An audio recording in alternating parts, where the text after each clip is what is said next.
अंतरराज्य धान चोरा चालाण उपरे रोक लगाइबा पई एक्शन मोड रे जिला जोगाण विभाग ओडिशा पश्चिमबंग सीमांत आंबोलीअठा छकरे अचानक चढ़ाऊ करी गोटे ट्रक रु 284 क्विंटाल ऊर्ध्व धान जबत करिछि जोगाण विभाग।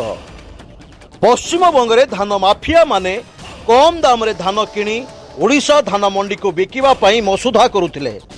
ओडिशा रे धान क्विंटाल 3100 टंका होइथिबारु बंगर धान माफिया माने एबे ओडिशा मुहा होइचंती। 24 घंटिया एनफोर्समेंट टीम पश्चिम बंगर आसुथिबा एई धान बुझे ट्रक को संदेह करी अटक रखी जिला जोगाण विभाग को खबर देथिले।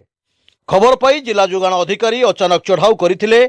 ट्रक टी कोनोसी सठिक कागज पत्र नथिबारु गाड़ीटी को सीज करा जायछि एवं आगो आहुरी चढ़ाऊ जारी रहिबो बोली जिला जोगाण अधिकारी कहिसंती।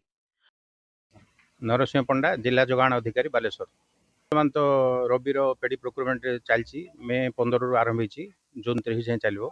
ये आमर जेहेतु बॉर्डर अच्छी border area West Bengal border अच्छी तेणु आम 3टा camera mounted vehicle border point गुड़े सब लगी काले जदि बाहर कौन धान आसो आम जेहेतु मंडी चलती ये आम गवर्नमेंट बोनस दौरान इनपुट सब आसिस्टेंट दौरान 3100 टंका अच्छी तेणु पड़ोशी वेस्ट बेंगल रु धान आसी आमर ये बिक्री होवार आशंका करूँ एवं से ये आमर जो कैमेरा माउंटेड व्हीकल जो स्टाफ एंगेज होती काली गत राति गोटे गाड़ी डिटेन करते धान गाड़ी की सन्देह होवर डिटेन करते आज आम से बालेश्वर आसचु स्क्वाड एवं परीक्षा निरीक्षा कर देखलु कागजपत्र मागिलु से कौन डॉक्यूमेंट प्रोड्यूस कर पार नाला तेणु बाध्य होगी आम से जो बड़ ट्रक्टे ये जो ट्रक देखुं आपड़ से 570 पॉलिथिन बस्तार आम 284 क्विंटाल धान सीज कर।